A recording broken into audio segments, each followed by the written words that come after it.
So once again, we are into the next part of our chapter which is going on. So Putter, in the previous video, you all have discussed about different parts related to magnetic effects of current. And now in this, I want to go for further concept of magnetic field. Now, for example, in the previous video, I told you that this space around this magnet is called magnetic field. Now, Putter, if I'll talk like Pensia Public School, for example, this is the field of Pensia Public School. And here it is the building, here number of other things, this is the entrance, here it is the playground, everything has been there, for example. But if you check, there is a boundary to this field in the Pensia Public School. Similarly, at your homes also, your houses are also having a field but having a boundary which has been shown by the walls. Then how can you show the same walls, the same boundary over here? So, to show the same walls and the same boundary over here, we are given some basic things or some imaginary lines whom you call magnetic field lines. So first of all, I want to let you know, everyone, these are imaginary lines. Nobody has seen them ever. But there are certain proofs which shows that these lines exist the way I am going to draw over here. So we will also draw, we are having two tricks how to draw magnetic field lines. So first of all, you must understand what are magnetic field lines. So these lines are actually imaginary lines. These are not existing in nature actually. And these are playing the role of just like the walls in the boundary of your houses or in the Pensia Public School. Means these lines in the language of physics are analogy of walls. So let me tell you. Now what happens? Magnetic field lines always starts from North Pole, or they call originate from North Pole and ends up at South Pole. So they always starts from North Pole and ends at South Pole. So this is their direction.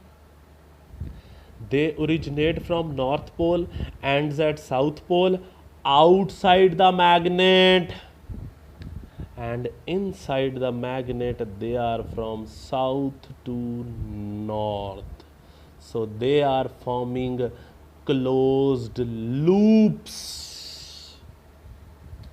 So these are your magnetic field lines which are actually showing the boundary, that up to which level, up to which radius this magnet can attract or repel the other things.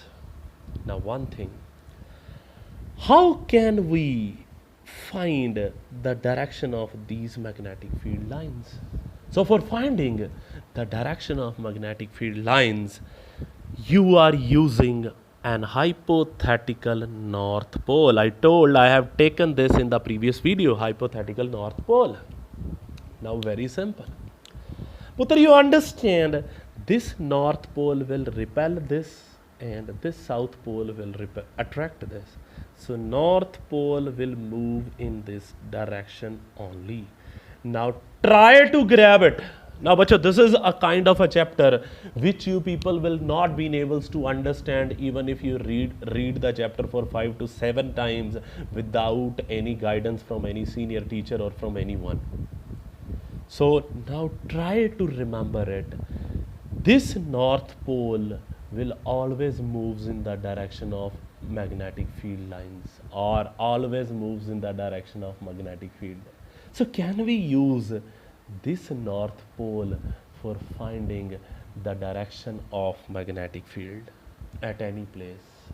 For example, if I don't know, there is one magnet but I am not sure which side is that. Now I want to find out that whether, now these are some of the magnetic field lines drawn with me, and I don't know which side is the north pole and which side is the south, or this is the north or this is the south.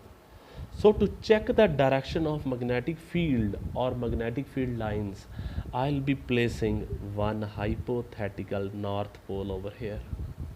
Now if this north pole is attracted towards this side or will move this side, it is clearly understandable that your magnet is of this kind, that this side is the south pole and this side is the north pole, hence the direction of magnetic field lines is from this direction to this direction. Putter, these concepts are very important and very lengthy, so I am little faster. So I hope you got the point that how to define the boundary of any magnetic field with the help of magnetic field lines, which are just imaginary lines, and their direction is at any point is always given by hypothetical north pole if placed at that point. Now some students may ask, sir, can we use hypothetical south pole? No, because these are some rules from physics side that you have to use only north pole. So that's it. And one more thing, bacho. Now look, these are the poles of the magnet. So here the magnetic field lines are more closer, hence the magnetism produced here is more, means magnetic field is more strong, means your north pole will attract very strongly, similarly south pole will attract very strongly in comparison to any other place over here, because here the magnetic field lines are just parallel, they are not that much close, and as they are parallel, so inside the magnetic field is just uniform. So this is exactly very important point.